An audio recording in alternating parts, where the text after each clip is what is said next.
తెలంగాణకు by by Sharmila మంచి పని చేసింది ఎవరో పోయేటప్పుడు జర ఆ బిర్యానీ తినిపించి పంపని ఉంటుంది అక్కను. ఆడపిల్ల అంటే ఏంటిది? ఆడపిల్ల.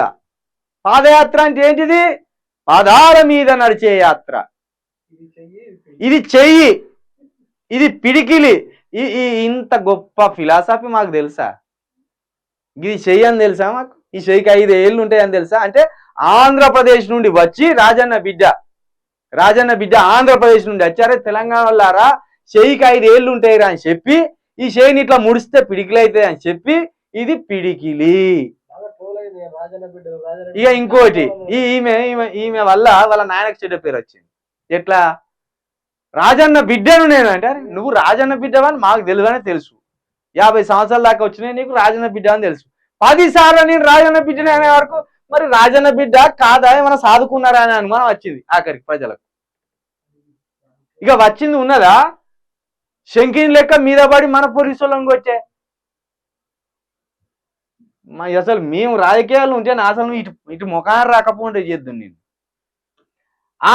ఆంధ్ర కాంగ్రెస్ కు న్యాయకత్వం, తెలంగాణకు గుడ్ బై, కర్ణాటక నుంచి రాజ్యసభకు, ఆంధ్రాలో పూర్వవైభవం కోసం కాంగ్రెస్ ప్రయత్నాలు. చూడండి రాజకీయం ఎట్లా మారిపోతుందో. ఆంధ్రప్రదేశ్ లో ఎవడన్నా ఎస్సీ బీసీ ఎస్టీలు కనుక మన న్యూస్ ఛానల్ చూస్తే రాజకీయం ఎట్లా మారుతాను చూడరా బాబు, మీకు అర్థం కాదు. మీరేమో రెడ్డిళ్ళు వెనుక, వెలుమోళ్ళు వెనుక, ఆదిపచ్చ కులాల వెనుక ఉరుకుతారు. టీడీపీ ఎవరిది? ఎన్టీఆర్ పెట్టిండు, కమ్మ వ్యక్తి. కానీ ఇది కమ్మల పార్టీ అన్నారు. ఆంధ్ర పార్టీ తెలుగు జాతి కోసం పుట్టిన పార్టీ అంటారు. ఇది ఎవరి చేతిలోకి వచ్చింది? ఇప్పుడు సిబిఎన్ చేతిలోకి వచ్చింది. ఎవరు అంటే నారా చంద్రబాబు నాయుడు చేతిలోకి వచ్చింది. ఇది వీళ్ళకు ఉన్నది ఆల్రెడీ. ఇప్పుడు వైఎస్ఆర్సీపీ ఉన్నది, వైఎస్ఆర్సీపీ ఉన్నది. ఈ రెండింటి మధ్య పవర్ చేంజ్ గేమ్ జరుగుతుంది. అధికార మార్పిడి ఈ రెండు పార్టీల మధ్య జరుగుతుంది. లాస్ట్ టైం టీడీపీ చేతిలో ఉండే, ఇప్పుడు వైఎస్ఆర్సీపీలోకి వచ్చింది. ఇప్పుడు వీళ్ళ చెల్లెని దించుతారు ఇక్కడ కాంగ్రెస్ నుండి. వీళ్ళ చెల్లెని దింపి ఎవరి ఓట్లు కథం చేయాలని చూస్తారు? టీడీపీకి పడే ఓట్లే ఈమె వీళ్ళు వచ్చి వీళ్ళ అన్న మీద కొట్లాడినట్టు ఒక డ్రామా అలుగుతారు. అబ్బా చూసి ఇలా చెల్లె సొంత అన్నాన్ని చూడకుండా రాజకీయంలో అన్న మీద కొట్లాడతాను చూడు అని ఇక్కడ టీడీపీకి ఉన్న వాళ్ళు కొందరు డిస్టర్బ్ అయి ఆ ఓట్లు చెల్లకపోతాయి. ఇక్కడ ఉన్న ఓటు వ్యతిరేకత ఉంటది సహజంగానే. అధికార పార్టీ మీద వ్యతిరేకత కొంచెం ఉంటది, అందరికీ చేయలేరు. ఆ వ్యతిరేక ఓటును కూడా ఇదే షర్మిల దోచుకుంటది. ఇక మన పావలా అన్న ఉన్నాడుగా, పవన్ కళ్యాణ్ అన్న, గింత బుర్రల గుజ్జు కూడా లేదు. పోయి రోడ్ల మీద మాట్లాడు, ఎవడో జైల్లో పడితే పోయి రోడ్ల మీద మాట్లాడు. ఇక ఆయనను పూర్తిగా నిర్వీర్యం చేసి ఆయన ఓట్లు కొల్లగొడతారు. మొత్తానికి షర్మిల ఒక 5% ఓట్లను కొల్లగొట్టినా కూడా మళ్ళా వైఎస్ జగన్ ముఖ్యమంత్రి అవుతాడు. ఈ డ్రామా జరుగుతుంది. ఈ డ్రామాల మోసపోయేది ఎవరు? ఎస్సీబీసీ ఎస్టీలే. ఎందుకంటే వాళ్ళకంటూ ప్లాట్ఫామ్ లేదు. ఇప్పుడు ఇక్కడ 3 ఆధిపత్య కులాలే, పవన్ కళ్యాణ్తో సహా 4 ఆధిపత్య కులాలే. ఈమె రెడ్డినా, సిబిఎన్ కమ్మన, అదే విధంగా మళ్ళా జగన్ రెడ్డినా, పవన్ కళ్యాణ్ కాపునా, పెద్ద కాపు మరి అక్కడ ఎస్సీబీసీ ఎస్టీలకు ఎవడున్నారా నాయకుడు? ఒక పార్టీ ఉన్నది అక్కడ. ఆ గుణమస్తలు ఎదుర్రా మీకు. వాడు ఎవడో సరిపెల్ల రాజేష్ అని ఒర్రిండు వాడు తీర్మార్ మల్లిగానే చేసిండు. చక్కా వేసి చంద్రబాబు నాయుడు కాలం మీద పడ్డాడు వాడు. వాడు చెప్పే మాటలకు మనలు అంగిలాబులు చింపుకొని వాడే నాయకుడు అన్నాడు. అసలు వాడు పార్టీ పెడతాడా? ఏది ఆలోచించలేకపోయింది పాపం.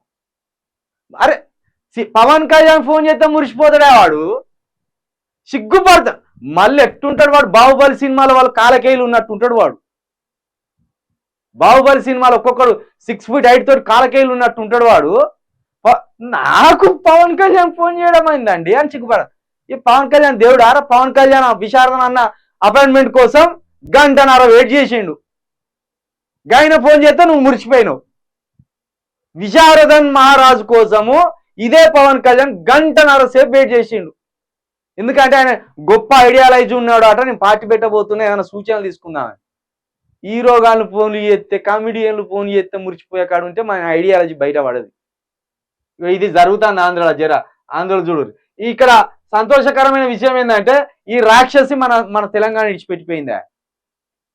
నా సొంటానికి అసలు ఈమెను చూస్తే సరే మండింది. అంటే ఈమె మీద వ్యక్తిగత కోపం కాదు. ఎవరు నువ్వు? మా కానిస్టేబుల్ మీద చేయడానికి ఎవరును? రాజన్న బిడ్డను నేను అంటే రాజన్ను మా మా మలయతాత ఇద్దరు కలిసి ఒకటే మంచంలో పుట్టిందా, లేదా మీకు మాకేమైనా పాలి సంబంధం ఉన్నదా? నువ్వేదో ఎక్కడో రాష్ట్రం, మాది ఎక్కడో రాష్ట్రం, ఏదో మిమ్మల్ని భరించుడే ఎక్కువైంది మాకు. ఇక ఇది ఇట్లా ఈయన మంచి పోయింది మొత్తం గదే దీనికోసమే పోయింది. అక్కడ ఏపీలో ఎట్లయినా కాంగ్రెస్ నా చేతిలో పెడితే ఓ ఇద్దరు ముగ్గురిని గెలిపించుకున్నా నాకు మంచిగా ఉంటుంది అని పోయింది. ఇక ఇప్పుడు మన బయ్యారం గన్ల మీద కూడా ఈమె ఒక కన్నేసింది. 100 కోట్లు ఇక్కడి నుంచి వేసుకపోదామని చూస్తాను. జర్రగా మనం ఎప్పటికప్పుడు ఒక కంట కనిపెట్టాలి.